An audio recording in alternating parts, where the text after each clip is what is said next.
In today's video, I'm going to answer the question, what is checkout friction? I'm going to talk about what it is, why it's bad, and I'm going to document some of the checkout friction I can see on my own website, my own test website. So what is checkout friction? Checkout friction is anything that stops a customer from coming to your product page, clicking add to cart, going to the cart page, proceeding to the checkout, and completing the transaction.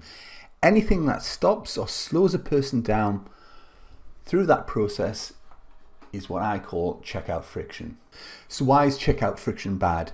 Anything that stops your customer, makes them pause, makes them think, can result in cart abandonment. So let's go through my product to checkout process, and I'll highlight some of the things I think on my test site can cause checkout friction.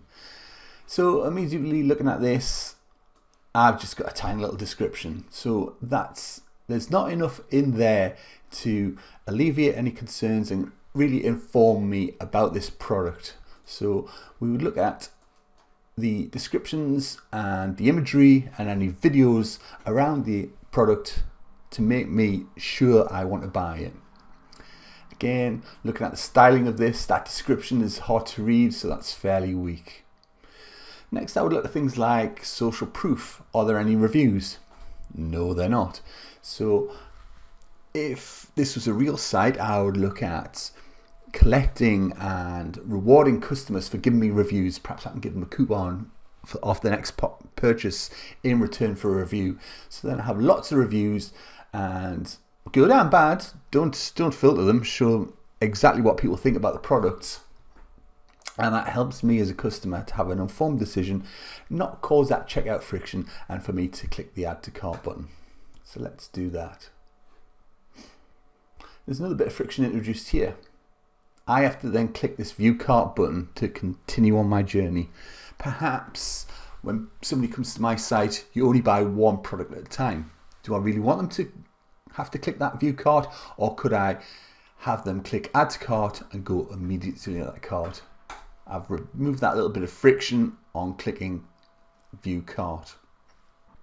Perhaps I don't even need the cart process at all. If you're just buying one product, perhaps I'm selling cars, you only buy one car at a time, so we go straight to the checkout and we can get rid of this whole page and any friction that might introduce. So we're at my checkout page. The first thing we see at the top of my checkout is, have you got a coupon? That's a friction point. I'm thinking, oh, can I search the internet? Can I go off and find neilmatthews.com coupon codes that are published out there on the internet? That might pause, create friction, stop me completing my transaction. So perhaps a better place would be to drop that down at the bottom. Make it less eye-catching. Stop people thinking about the coupon if they don't already have one. So if I have one, I'm going to go searching around for my coupon box. But if I don't have one, I'm not paused. We don't introduce friction. Moving down, let's look at the form.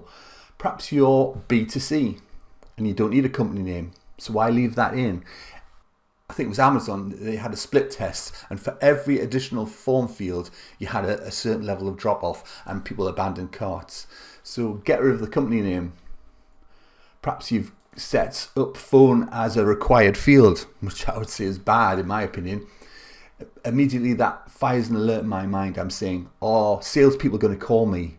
They've got my mobile phone number, are people going to call me up? I don't want that. So be careful with your required fields. If you don't require it, get rid of that little red star. Order notes. Do we need order notes? Again, if you don't need to collect that kind of information, perhaps you're selling a digital download, as I am in this case, I don't need an order note because it's not going to be physically delivered, so we can get rid of that field altogether. All these little things add up to checkout friction and can stop people in their tracks and help to abandon cart. So if the whole process is frictionless, very smooth, they'll go add a cart, go to checkout, fill in as few fields as possible, and then click place order. Moving over to this side of the screen, we've got quite a big payment being asked of me. Perhaps I want to divide that up into a series of smaller payments. Can we add a payment provider that lets me pay in installments? So if I could pay, trying to do the sums here, 8 months, $500 a month, for example, that would cause me less friction at checkout and ensure the customer completes the process.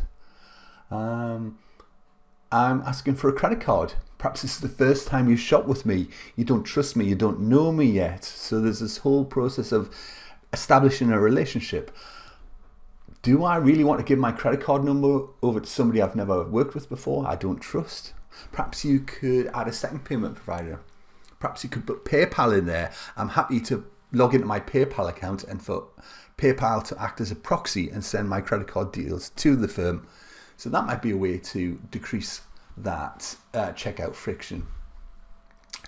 We've got something in place here that stops friction, in fact, as well. So we've collected and saved card information. So if I was to click that, I can use my saved card that I've saved with Stripe, and there's less friction because I don't need to get my card out.